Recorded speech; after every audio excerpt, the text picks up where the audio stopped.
তো বন্ধুরা, আজকে ব্লগটা শুরু করলাম এই যে ছেলের স্কুল যাওয়া নিয়ে। তো ছেলেকে স্কুল পাঠাবো। তো দেখো রেডি হয়ে গেছে, আর রেডি করেও দিয়েছি, আর টিফিনও করে দিলাম। তো দেখো তোমরা, এই যে এখন গাড়ি আসবে, তো ওকে স্কুলে পাঠিয়ে দিয়ে তারপরে যা কাজগুলো আছে সব করে নেবো। আর যাই হোক, কেমন আছো তোমরা সবাই? আশা করছি ভালো আছো, আর আমি কিন্তু বেশ ভালো আছি। তো এই যে শুরু করলাম।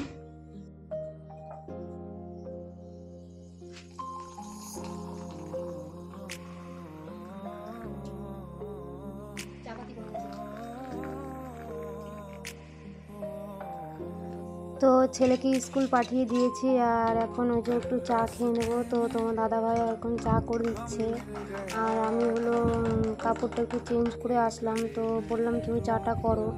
তো দেখো এখন চাটা খেয়ে নেবো আমি, তারপরে খেয়ে দিয়ে তারপরে রান্নার কাজে চলে যাব।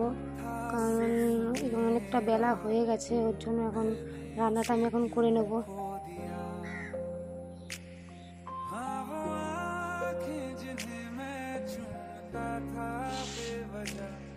তো এই দেখো মাংস নিয়ে এসছে আর মাছ নিয়ে এসছে, আর হলো মাংসর ঝোল করব, আর মাছ হলো কাঁচা মাছের ঝোল করব। তো মাংসটা হলো ওরা মানে বাড়ির সবাই খাবে, আর মাছটা হলো আমি খাবো, কারণ আমি মাংস খেতে পারি না, ভালো লাগে না আমার মাংস খেতে।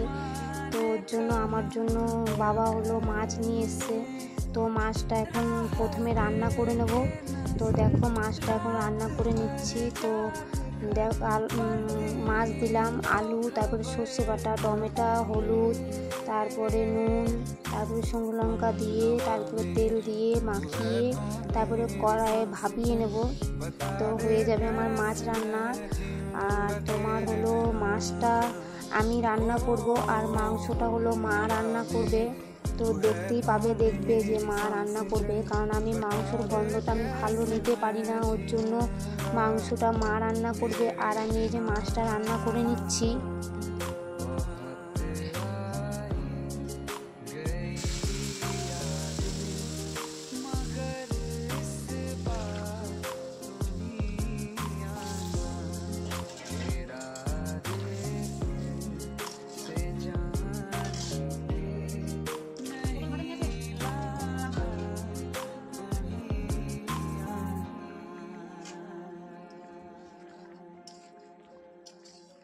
তো মাছটা আমার রান্না হয়ে গেছে, ধনেপাতা দিয়ে নামিয়ে নিলাম। তো দেখো কত সুন্দর হয়েছে। এই মাছটা এত টেস্ট লাগে না খেতে এরকম করে রান্না করলে। তো এই দেখো, এই যে আমি সব এগুলো সব কুটে রেখে দিলাম। তো মা এসে রান্না করবে, আর আমি পটলটাও ভেজে নেব, আর শুধু মা মাংসটা রান্না করবে, আর আমি হলো মাছের ঝোল করলাম, পটল করলাম, আর ভাতটা আমি আগেই করে নিলাম। তো দেখো পটল ভাজাটাও আমার হয়ে গেছে, তো পটল ভাজাটাও করে নিলাম।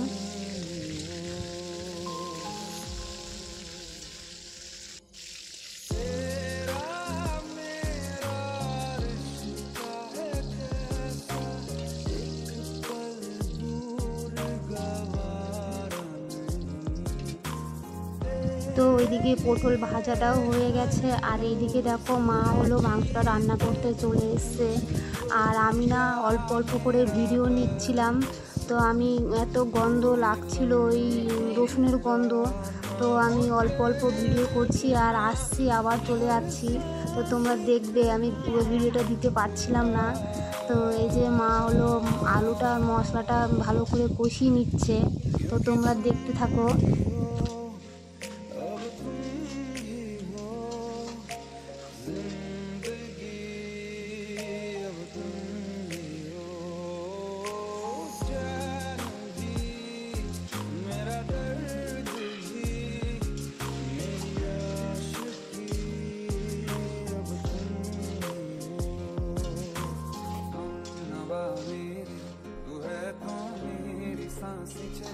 बता दे कैसे मैं जीऊंगा तेरे बिना।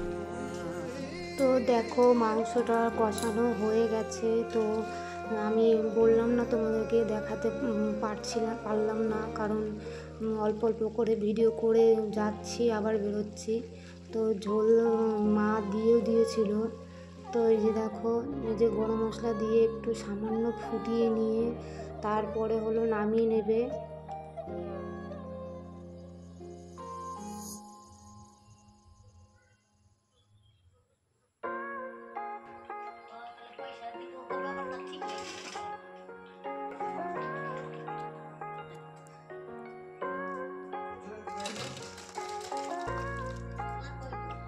তো দেখো কালারটা কত সুন্দর হয়েছে, কিন্তু দুর্ভাগ্যবশ আমি হলো খেতে পারি না। কিন্তু আমি আগে খেতাম, কিন্তু এখন মানে খেতে পারি না একটু অসুবিধার জন্য।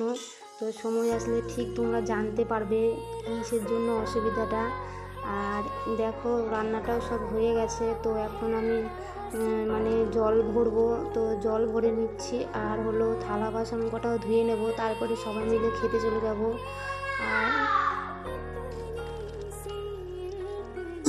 আর দেখো কত মেঘ করেছে, আর আমাদের মাঠে মহিষও লেগেছে। তো ফুল ক্ষেত হলো কুপাচ্ছে তো মাটি দেওয়ার জন্য। তো খুব তাড়াতাড়ি করছে, আর ওরাও ভাত খাবে, তো ঝটফট করে ভাতটা দিয়ে দেবো।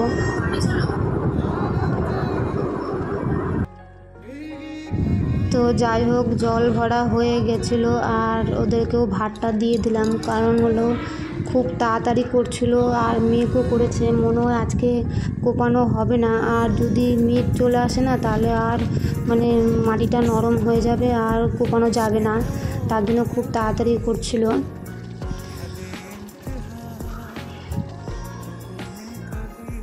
তো এই যে ওদেরকে ভাতও দিয়ে দিলাম। তো ওরা সবাই ঝটফট করে খেয়ে নিয়ে তারপরে একটুখানি বসবেও না, ওরা মাঠে লেগে পড়ছিল কাজে। কারণ যদি বললামই তোমাদেরকে, বৃষ্টি চলে গেলে সমস্যা হয়ে যাবে। তো এই দেখো ওরা একটুখানি বসেও নাই। তো এই যে মনে হয় হবে না কোপানো, আর যদি না বৃষ্টি যদি চলে আসে তাহলে আর মানে কোপানো হবে না, মাটিটা খুব নরম হয়ে যাবে। তো যা বলতে বলতে বৃষ্টি চলেই আসলো, কিছু করারও নাই। তোমরা দেখো কত বৃষ্টি হচ্ছে বিকেলবেলা, এখন তোমার 5টা বাজে। তো ভেবেছিলাম একটু ঘুরতে যাব, তো দেখো কত বৃষ্টি হচ্ছে। সারাটা দিন এতটা গরম আর এত রোদ দিয়েছিল, ভেবেছিলাম কি যে বৃষ্টি মনে হয় আর হবে না। তো এত বৃষ্টি হচ্ছে মানে ধারণার বাইরে। দেখো অবস্থা, মেঘ দেখো মনে আজকে মনে কমবেই না। দেখো কতটা পরিমাণে বৃষ্টি হচ্ছে। এই বৃষ্টি যে কবে পিছন ছাড়বে তার নাই ঠিক।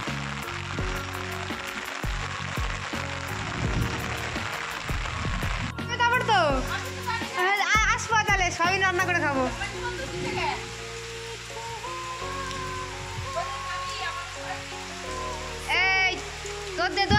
তো দেখো ছেলের কাণ্ড দেখো, বৃষ্টি এসছে তো ছাতা নিয়ে সেই কাকি এসছে আমাদের কলে জল ভরতে, তো ওনার পিছন পিছন চলে গিয়েছে। তো দেখো এই যে জল ভরবে কাকি একদিকে, আর ও হলো যে ছাতা নিয়ে খেলা করছে। আর ওর বাবা বলছে যে তুমি ওকে বারণ করো, আমি কিন্তু লাঠি নিয়ে যাব, নাহলে ওকে মার দেবো। ওকে ডাকছি, ও শুনছেই না, এত বদ, মানে জল পেলে আর কিছু না লাগে না ওর।